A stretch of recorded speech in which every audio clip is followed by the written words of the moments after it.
在直播间放出造汽车豪言，他常有惊人之语。董明珠心中格力究竟应该是什么样？不是因为这个行业坑，是人。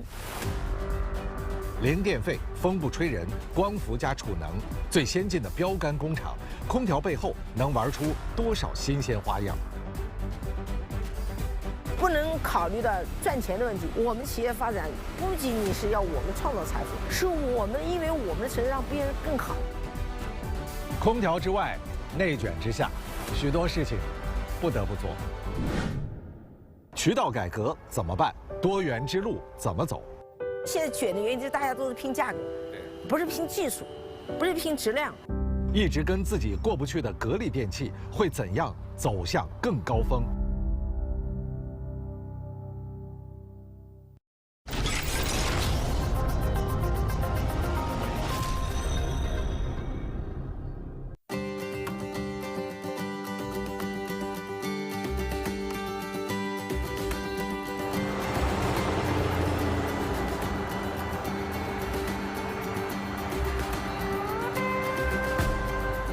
我们这个展厅主要是把格力的所有的消费品类以及工业品类对大家进行了一个展示。我们特别对关键的核心部件呢做了很多的自主研究、自主开发。面前这就是我们的挑战之一，这芯片。对。我们从15年开始，我们就开始琢磨着要自主开发，是因为我们要根据消费者的需求来做芯片技术的开发。所以那时候我们就仅仅在设计上开始起步。那是刚刚开始。对。然后我们后来呢，在发展从过去的硅基片到今天碳化硅的这个一个芯片的诞生啊，就转型，或者说我们的技术升级。2024年初，我们宣布要建一个全亚洲，最自动化、现代化的我们的碳化硅的芯片工厂的时候，大家突然间眼前一亮。但事实上，你们并不是一日之间做的这样的一个选择。对，我们已经做了，到现在为止，严格的说都有快10年时间。快10年。那现在这个工厂的建设进度怎么样了？已经全面投产了。全面投产。对。那以后咱们就用自己的格力的芯片，就不用我们已经是用自己的芯片了。哦。对。这几个芯片有什么样的一些特别之处？这全部就是碳化硅以及形成的芯片。对。这个是我们做的衬底。对，它是一个产业链，整个一个我们的自己全部是自主可控了。我们大家都讲，哎，芯片要国家支持。格力电器这个芯片工厂，可以很骄傲的说，没有用国家1分钱。因为我有一点就，如果我不成功，那我拿了国家的钱，我没办法交代。内心过不去啊。对，我跟我们的技术人员讲，我们的产品好坏，不是消费者能看到的地方好坏，而恰恰做到消费者看不到的地方，你要做到极致，那才是真正的好产品。没错。消费者并不能马上看到，但是都是消费者看不到的。踏踏实实的做研发，才能够成就我们想要的这一切。是的。也现在有人也给我们提前说，哎呀，你们格力要注意啊，一个人要注意，不要老是被别人挖人啊。第二个要注意啊，你们的技术老是被别人偷啊。人和技术老被别人挖走是吧？对。但是我想，总是时代是进步的啊。现在空调行业里，你到很多企业去看看，很多都是来自于格力的人。对面全部是我们格力今年的最新产品。对。而这些产品的特点都是做到了。唯一可以实现风不吹人的空调。哇，其实没有感受到扑面而来的风，但是你会感觉非常的凉爽，对，很舒适。就空气一定要舒适。对，这边又是另外一系列产品了。啊，格力好像就是空调，空调就是格力，因为深入人心了。但实际上，格力已经延伸到整个电器品类的全系列了。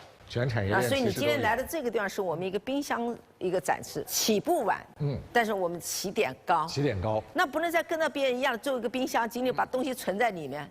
但是我们在这个冰箱里面是有鲜花展示来的，可以。我们打开一扇啊，看一下。你看。鲜花冰箱。对。哇。这是11月23号放的。那个是15号放的。就距离我们今天录制的时间大概已经过了半个月了。你拿一个出来吧，你看看，鲜嫩欲滴啊，就跟刚刚采下的这个鲜花一样。就像他们说的，哎，原来我们插花在家里晚上没有人看的时候，那你一直摆呢，可能3、5天就谢了。对。但现在有这个白天插了以后，晚上呢摆在冰箱，然后早晨再把它拿出来，哎，最起码可以用10天，鲜花依然是新鲜的。你又为我们省钱了，对，要不然这个鲜花平时放在家里，可能边上这一圈可能就先开始。你看底下的菜也是啊，已经摆了15号，摆到今天。这里还有是我们放的肉。魔法零先驱啊！这个地方是零下5度。零下5度，这个是肉啊，那是肉。那肉呢？你看着是新鲜，但你看不出东西来。但是我们这个就能看出，你看我们这里面是水，你拿的。好。所以大家就觉得，那哎，你看太快了，你看，我还没拿出来就变成结冰了。对对对。哦。那我们这个就是让这个冰啊，没有形成冰，把它这个水分把它包起来，所以刚才一触动它。就成冰了，你看。哇，这个是非常神奇的，之前我真的没注意到。它只针对肉。哦。我们的肉拿回来摆在冰箱冻2天，拿出来要化冻，对，硬的。对。这时你发现出现一个什么问题啊？血水。血水其实严格的说，就是我们的细胞被破了。对。所以你这个肉就干柴的，没有营养。对。那我们的冰箱的肉摆在里面，1个星期之内拿出来就可以切开，不用化冻。它没有血水，而且口感会非常的好。它跟新鲜肉是一样的口感。对对对。对对对。这个真的已经是冰冻的状态。这就是我们讲的技术啊。格力这么多年来一直在不断的突破和挑战，我们已经全家电全覆盖，就全屋的家电，我们每一个产品自身独立的智能，同时还有联通的、互通的这种智能。这就是我们光伏储直流空调的系统。对对对，最早的一代是我们没有光储空，后来我们研究了，我们把在这个主机里面做了很多的技术研究，所以它会感应到你多少面积在用，它就给你释放多少能量。哦。啊，所以我们都讲的就是节能50%。我们在深圳地铁一条线1年给它节约1500万，10年节约1.5个亿。大家有讲说，哎，格力的空调比别人贵，你看看你看不到的地方，格力用的是什么材料？是。它一定成本在那儿的。那因为有了这个成本投资，但给你带换来的是什么？刚才讲以深圳地铁为例，对，1年节约1500万，10年给你节约1.5个亿。对，那笔钱一算，其实你们才是最精妙的选择。对对对对对。你刚刚问到我光储空，现在已经一个独立的别墅，完全可以脱离城市电网。因为我们有了储能，自给自足，对吧？那如果我住在一个阳光照射特别充足的地方，然后我选用了格力的产品，其实是不是就意味着以后我家都可以不用电费了？对，是哈。是的。现在我们已经是这样做了，白天能量越足，就把它存起来，对，晚上释放回来房间用，就可以做到24小时完全自循环了。但是，如果我家住的不是像这么豪华的这个别墅，我们可能就面积更小一点，像也可以使用吗？对，我们现在做到了，比如100平方的房间，它要装几个分体机空调，我们每一个现在分体都可以光伏发电了。这个完全是咱们自己的技术。自己的一个家庭装修的话，一般东西15年以后肯定你都要重新装修了，对，更新一下。但我们可以做到30年，5年不到，所有的投资的本钱全部收回来了。那意味着我这个家庭未来的20年，1年可以省，如果是你敞开用，可能要10万、20万的电费，那你想想20年是多少电？几百万。对。现在看的就是家庭用的中央空调，对。但是我们格力的大型的公共场所啊，一些特殊环境的中央空调，我觉得那里是很有意思的。那一定得去看，所以咱们今天待会儿还会一块儿去看一看我们中央空调的一个生产基地。最近这段时间好像你特别忙于直播哈。直播呢，因为现在其实你看我今天去直播了，我今天做直播，今天上午就去直播了。霞湖。是一家服装企业。我建议等会儿带你们去看一下很有意义。为什么？那说你董明珠这家庭为什么要去帮他？但是我确实被他感动了。他的衣服质量做的真是太好了，原来都是给大牌贴工的。现在打造中国自己的品牌。今天早上我才去了1个小时，已经卖了几百万了。天哪！你说你平时已经这么忙了，要为自己的格力的产品来直播，然后现在还跑到别的直播间帮别人去做哈？你知道吗？我今天卖的已经带他去播了3次了。特别好，俞敏洪老师穿到他的衣服说：“我们中国还有这么好的服装厂啊！”我说：“是啊。”俞老师到格力来也直播了3次了吧？对呀，对呀，对呀。你现在是已经锁定这个合作伙伴，一直播就要叫他来了吗？也不是，因为他也是想来跟我们做一些文化上的这种交流，一个交流。第二个呢，他想了解中国制造到底什么叫中国制造。他认为我们是一个很好的这个可以去分享的中国制造的这个案例。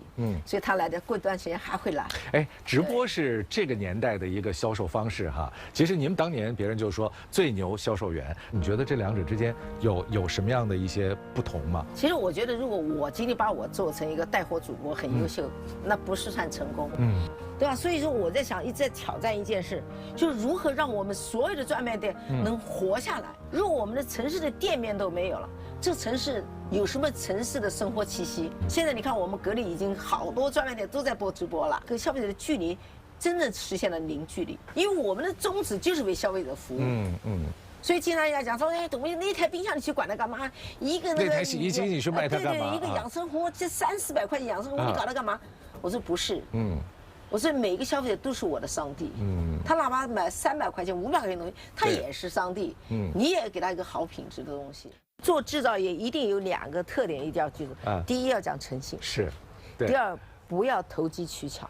现在这个社会上太多这个投机取巧的人了，对，消费者很可怜啊，他买起来看好像买了个占了便宜的东西，但回去没多久就坏了，是，然后耗电增加呀，噪音变大呀，等等一系列的这个质量问题。哎呀，我最开心就是什么啊？他们说你是中国最好的工厂。哎呦，我听到我觉得这是最大的肯定。哎，你所有的努力都值得了，就所有那些付出，那些艰难的日子哈，我觉得真的，哎呀，太棒了。这个地方，你没有来过。这真的是我第一次来，但我之前一直想来，因为大家都知道这个地方是整个行业内唯一一家具备了全流程生产能力的中央空调的生产基地。对，应该是最大的，全球最大的，哇，品类最全的。那我们到里面去参观，感受一下核心科技的力量。大家讲的是黑灯工厂，我讲的关键是在这里，我们生产每一个零部件，它都是精准计算的。过去每一个数控机床，它控制自己的数件啊，这个部件的运营情况。那现在我们是疾控中心，就把整个公司所有的在每一个环节生产的东西都能采集在这里，而且实时就掌握到整个的生产数据，随时在变动的。哇！对，这个工厂里面加工的都是关键的核心部件，这些技术都是要求比较高端的，是磁悬浮的、气悬浮的。对，这是很多的专利技术都是我们自己完成的。那你再进去看到我们生产线的时候，就发现里面非常的让你很震撼的，很震撼。机器人啊，那过去这个机器人就把我们人替代的，换部件啊、进出啊，对，都是要人去换嘛，那叫停机哦。现在我们机器人就把这些工序全部都替代完了。可是被替代掉的这些人，他们有什么样的出路呢？其实后面还是要人去控制它的。我们更多人腾出来就研究数控机床的升级啊。对，他们还是有用武之地的。对，你看，这就展示了一台，你看我们做的这个是压缩机是吗？这个是磁悬浮的双级直流变频。现在这些主要用在中央空调的设备当中，游轮啊、游船呐，包括我们一些游艇啊，大型的这些船舶都是需要的。它在船舶上的特点是什么？第一，它这个控制性更好了。对，你磁悬浮的嘛，它没有摩擦嘛，所以它的效率更高。第二个最重要的，我们在海上的时候啊，它要防腐啊。对啊，海浪啊、海风啊，都对机器是造成侵蚀的。没错。对。像这个呢，也是摆在这儿。你看，我们从第一个这一个胚。从毛胚开始，一直生产粗加工到最后到这样，这个焊接成功。然后这个就是对，我们现在看的是焊接啊，我们现在还有一个技术更先进了，是从1到2到3到4，现在我们是从1直接到这儿。哇，就等于一体化，直接进来了。我们现在最大的可以1600冷灯，就是一台机器就可以解决2万方的使用。哇，小身材大功能。对，这就是颠覆的。我看那边写了一个果蔬保鲜移动设备。对，荔枝果农啊，就是说他们的这个保鲜时间啊，是一个难题太短，是一个难题。所以它3、5天以后，这个荔枝就不能保存了。对，如果能给他们解决个半个月的这个保存期，它就能缓冲过来了。哦，我们用了3个月的时间开发出成功这一台机器，可以保鲜25到30天。所以你说这样的科技研发，其实在助农和惠农上也发挥了非常大的作用。当然。对。我觉得最自豪的就是里面的这些装备是由我们自主完成的。对。好像在企业内部也有一个工匠学院，是吧？对。就是专门来培养我们各个岗位上的优秀人才。对。啊，各种不同的技术工种。对。它还是要人的。对，很多人觉得说，智能工厂就是一个人都没有，这就是最好的智能工厂。我不知道您的标准是什么？我觉得智能化的工厂，它最大的是提高了品质控制的能力。人肯定是这样的，因为机器把人替代的。对。但是并不是说，自动化厂就是因为为了减少人是错误的。那我们更多的是把这些替代的人，让他们进一步升级，到我们能够对设备的掌控和研究去。对。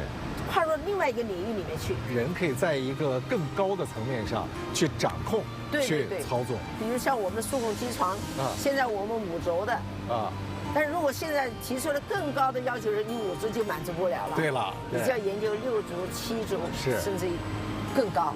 还有一个就是我们的设备也要去维护啊，把他们从过去的一个简单的操作工，变成一个掌控设备的人。对。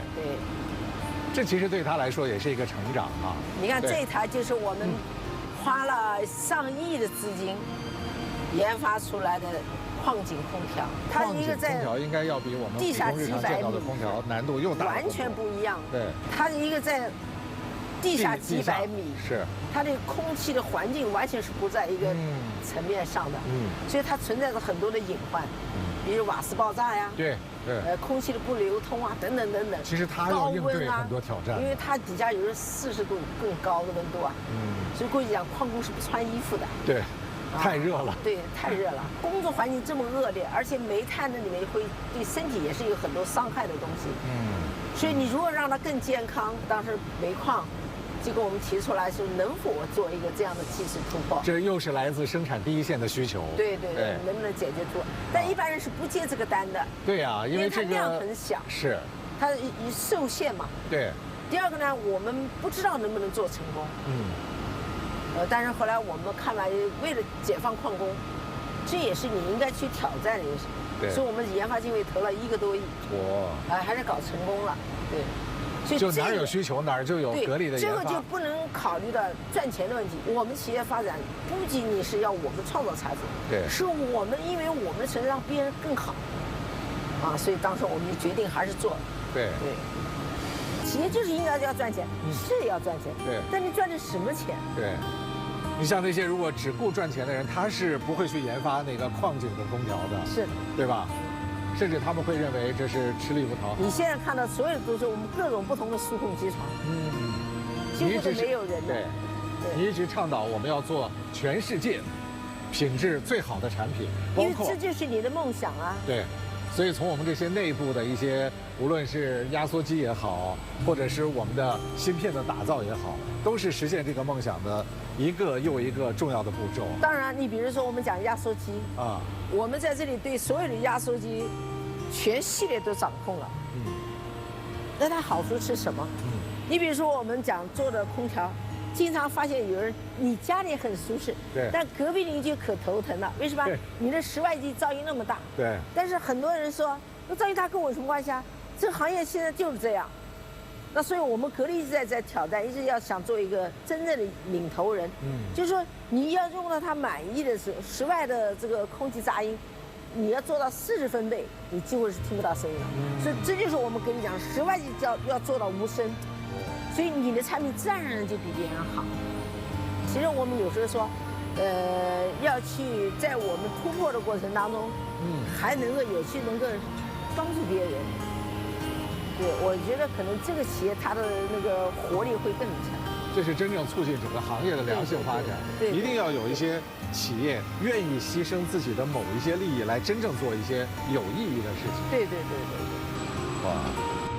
从后面。哇，你看这个过来了，这个太棒了，这个。我们不仅是格力自己啊，对，我们给很多空调以外的家电以外的行业做这种自动仓库的设计。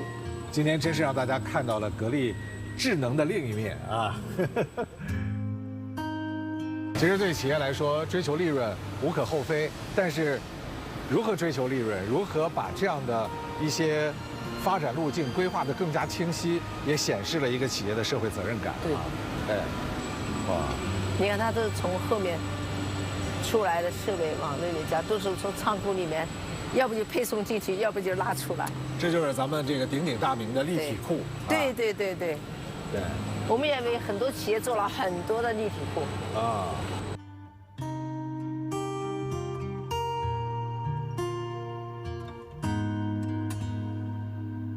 那格力是不是现在也已经开始帮助很多的企业完成他们的智能化的这种梦想？对，比如我们的数控机床啊，比如说我们的机器人呐、工业软件设计啊、自动化库啊，都在为很多不同的行业在做服务。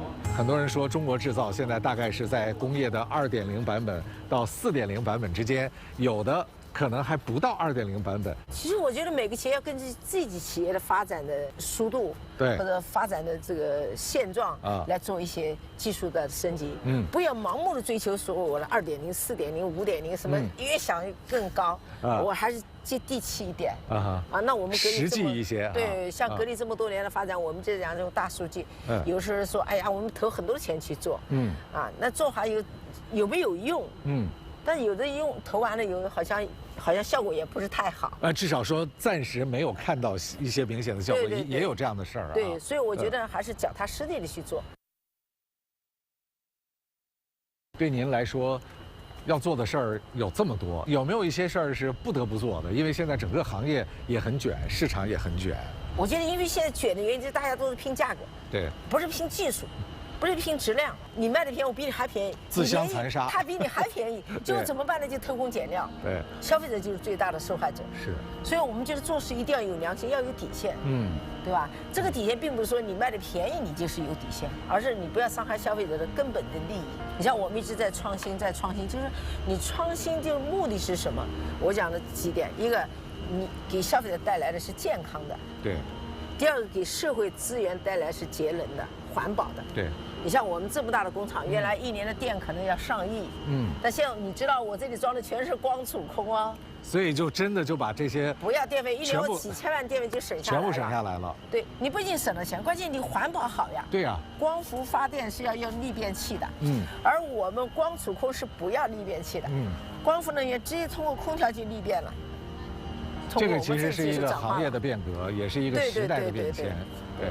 那我们晚上没有光了，你看现在光源已经很淡了，那你电从哪来了？所以我们在光源最足的时候，能源啊全部采集下来，存在这个储能里。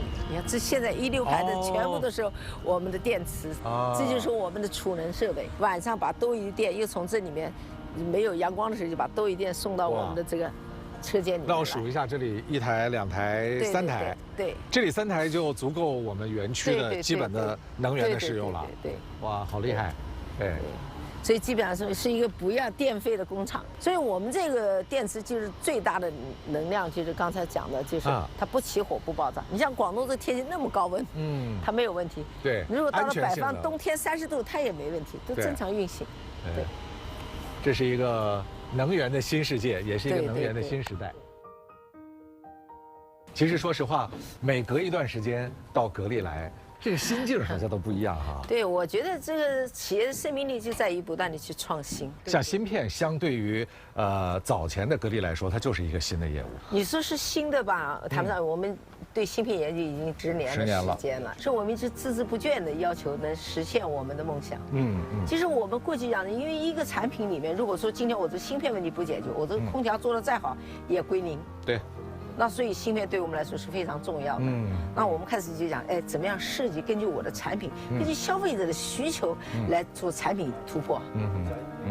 那所以这个做好以后，然后我们有设计的时候，就是我们就要想办法能够在制造过程当中如何控制它。我记得5、6年前大家说啊，格力要造芯片，董明珠讲的，100亿不行，200亿，200亿不行，300亿。我就不相信做不出来，就别人说。芯片不是靠钱做出来的。对，大家都质疑你，但是我觉得，说别以如为你有果没有钱你就能做芯片。我讲的这个一定要有资金投入。对，如果没有资金投入，你说我的科技人员，他们要研究，你所有研究过程当中失败是要有资本来支撑的。对，那你有什么理由就说我们仅仅是因为有钱呢？对吧？所以我觉得有时候反正就是整个大家对你的这种不理解，不理解。所以我们后来下定决心在做芯片的，正好从硅基片到碳化硅的这个芯片特性转变的时候，对，我就在这个切入点上，我说我们一定要打造自己的芯片工厂。所以我们现在芯片已经全面投产，逐步要格力的每一个电器产品里每一个芯片。都用都有我我们们自己的完全，对，你看说到自己的，你就特别开心。对，你看上海格力汽车科技有限公司是在2024年10月11号成立的。国内汽车这么卷哈，你为什么会在这个时间成立？别人开玩笑说，是不是雷军刺激了董明珠，说他也要造车了？雷军从来跟我没有关系，我也不希望雷军老是绑到董明珠3个字，我根本绑到雷军2个字。对，各走各的路。实际上是因为我们已经沉淀了好多年，你在很多城市都可以看到我们的这个大公交都是格力做的，而我们现在这个公司更多的通过这几年我们做的我们的汽车空调啊，我们汽车的电机啊，汽车的这个里面用的一些控制系统啊，我们就希望自己的技术去和别人去分享。你看到很多的汽车企业，他们的生存状态都不是特别的理想哈，你会不会担心说，哎呀，我们杀进去之后，这可能也会有一段不太好的日子要过？其实如果说我们做一个汽车是因为发大财，或者说我们在这个里圈了很多钱，其实很多汽车它是以圈钱为起步的，大量的圈钱，因为钱圈的太多以后，他都不知道怎么呵护、认真的研究，把这个钱要用好。我不是希望通过市场上我造车了，有个概念出来，马上大家都融资进来的投资，你看多少人融资都几百亿，是，这几百亿用完了，几百亿都起步。难道我们真的做个车是一定要投入几百亿才把那个车做成吗？就像芯片一样的，我没有拿国家1分钱，我每年赚的钱拿一部分钱来做研发，即使失败了，它也是成功的起步，对。但是我心安理得，用的是我们自己创造的财富来进行新的突破。那说到这个成功和失败，现在大家觉得说，格力当年做这个格力钛，用您的话来说，其实是一个大坑，要慢慢的填。对。那现在这个坑填到了什么样的程度？因为我觉得汽车里会不会也有坑？我觉得这个坑，不是因为这个行业坑，是人合作者设置的坑，它是一种资本思维，怎么去牵权，怎么样弄上市，对，然后特别是新能源车，当时有大量的补贴，那这些车卖出去没收钱回来，它都有的赚，像这样的一个是不可持续的发展，所以我们当时为什么要进入它的里面？我主要看重的是它那个电池。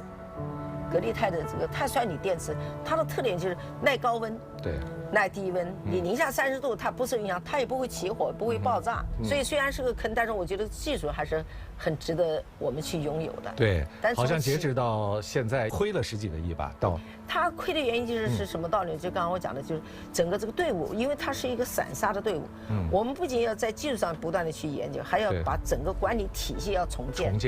对，这个重建过程是挺痛苦的。他原有的那帮人的整个从上到下的这个文化就是捞是一个标准词，但我现在要求是创造，所以我相信还要有3、5年的时间，才能把这坑填完。对，但我觉得还是很值得。你比如说，我们现在做的光储空调，任何一个电池的储存，它是最棒的选择。对。那时候看起来我那个是一个坑，失败了，就不是我不承认失败，剪掉是个坑，对，不是一个坑，但是我坑我可以去填它，对。但是反过来，我这边是在填坑的同时，我这个去嫁接到我格力来，那我格力的这个钛酸锂电池跟我的光储空完美结合，对，可以给更多的家庭带来了什么能源环保的一个。对，某种意义上来说，可能当年的那些准备也是在为今天做汽车再打下一定的基础，对吧？对。